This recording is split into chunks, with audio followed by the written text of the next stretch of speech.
Welcome to recipes in my way. இன்றைக்கி நம்ம மணக்க மணக்க ரசப்பொடி தான் செய்ய போகிறோம். இந்த ரசப்பொடியை வச்சு பருப்பு ரசம் அருமையான சுவையில் எப்படி செய்கிறதுங்கிறதையும் பார்க்க போகிறோம். இந்த ரசத்தோட சுவைக்கு இன்னொரு தட்டு சோறு சாப்பிடலாமான்னு தோணும், அந்த அளவுக்கு இதனோட டேஸ்ட் இருக்கும். முதல்ல இந்த ரசப்பொடியை எப்படி செய்கிறதுங்கிறத பார்க்கலாம் வாங்க. பேனில் 2 துண்டு பெருங்காயத்தை போட்டு வறுத்துக்கலாம். பேனோட சூட்டுக்கு இந்த மாதிரி லேசாக அழுத்தி விட்டாலே அதனோட ஈரப்பதம் போயிடும். இந்த மாதிரி ஆன பிறகு இப்போ இதை எடுத்துடலாம்.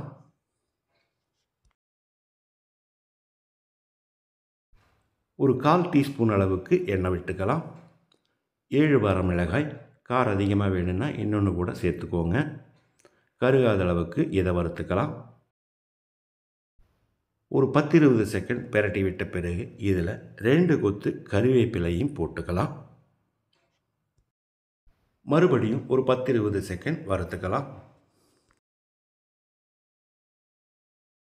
கறிவேப்பிலை ஓரளவுக்கு வறுபட்டுருச்சு. 1/2 கப் அளவுக்கு மல்லியை போட்டுக்கலாம். இதனோட அளவு 40 கிராம். மல்லி வறுவிடும் போது கறிவேப்பிலையும் நல்லா வறுபட்டுரும். மல்லி நல்லா வறுவிடும் போது ஒரு வாசனை வரும். அந்த ஸ்டேஜில் எடுத்து பிளேட்டில் கொட்டி ஆற வச்சிடலாம். மல்லி வாங்கும்போது நாட்டு மல்லியாக வாங்கணும், அப்போ தான் மணமும் சுவையும் நல்லாயிருக்கும். இப்போ இதில் 1/4 கப் அளவுக்கு மிளகை சேர்த்து வறுத்துக்கலாம். மிளகோட அளவு 30 கிராம்.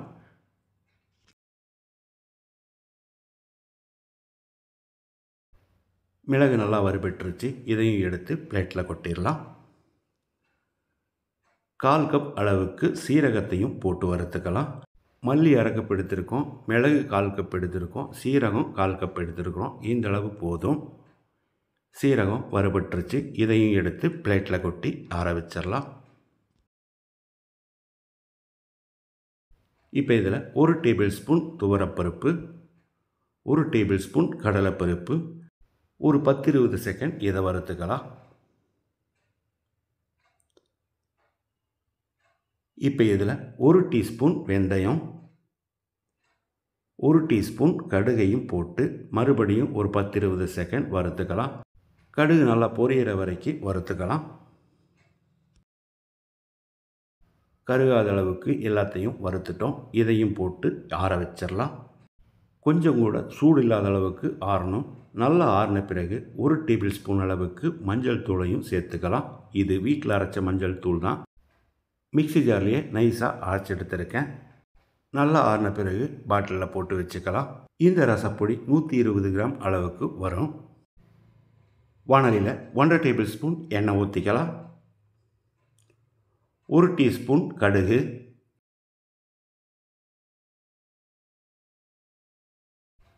கடுகு நல்லா பொரிஞ்சிருச்சு. 1 டீஸ்பூன் சீரகம், 3 பல் பூண்டு தட்டி வச்சுருக்க இதை போட்டுக்கலாம். ஒரு பச்சை மிளகாயை நீல வாக்கில் நறுக்கி வச்சுருக்க இதையும் போட்டுக்கலாம். 1 கொத்து கருவேப்பிலை.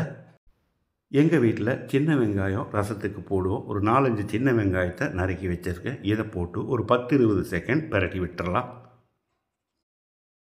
இந்த அளவுக்கு வதங்கினது போது 150 கிராம் அளவுக்கு தக்காளியை நறுக்கி வச்சுருக்கேன். இதை போட்டு பிரட்டி விட்டுறலாம்.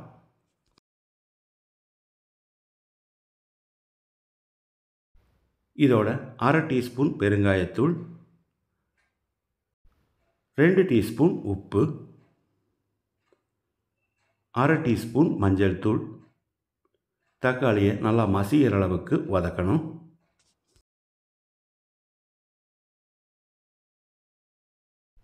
தக்காளி நல்லா வதங்கிடுச்சு. ஒரு பெரிய நெல்லிக்காய் அளவு புளியை 1 கப் தண்ணியில் கரைச்சி வச்சுருக்கேன். இதை ஊற்றி கலந்து விட்டுறலாம். புளியோட பச்சை வாசனை போகிற அளவுக்கு ஒரு 5-6 நிமிஷம் கொதிக்கட்டும். புளி பச்சை வாசனை போகிற அளவுக்கு கொதித்து வந்துடுச்சு. ரசப்பொடியை 2 டேபிள் ஸ்பூன் அளவுக்கு ஒரு கிண்ணத்தில் போட்டு கொஞ்சமாக தண்ணி ஊற்றி கரைச்சிக்கலாம். அப்போ தான் கட்டி தட்டாமல் இருக்கும். 50 கிராம் அளவுக்கு துவரம் பருப்பை கொஞ்சமாக மஞ்சள் தூள் சேர்த்து 4 கப் தண்ணியில் வேக வச்சு எடுத்து வச்சுருக்கேன். இதை ஊற்றிக்கலாம். இப்போ கொஞ்சமாக கொத்தமல்லி இலையும் சேர்த்துக்கலாம்.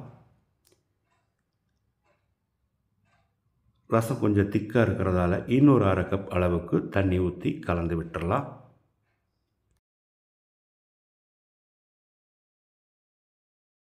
இந்த ஸ்டேஜில் உப்பு சரிபார்த்து போட்டுக்கோங்க. நான் 1 டீஸ்பூன் உப்பு சேர்க்கிறேன். ஒரு 5 நிமிஷம் அளவான தீயிலேயே கொதிக்கட்டும். ரசம் கொதித்து நுர வர்ற இந்த ஸ்டேஜில் ஸ்டவ் ஆஃப் பண்ணிவிட்டு மறுபடியும் கொஞ்சம் மல்லி இலையை போட்டு கலந்து விட்டு இறக்கிடலாம்.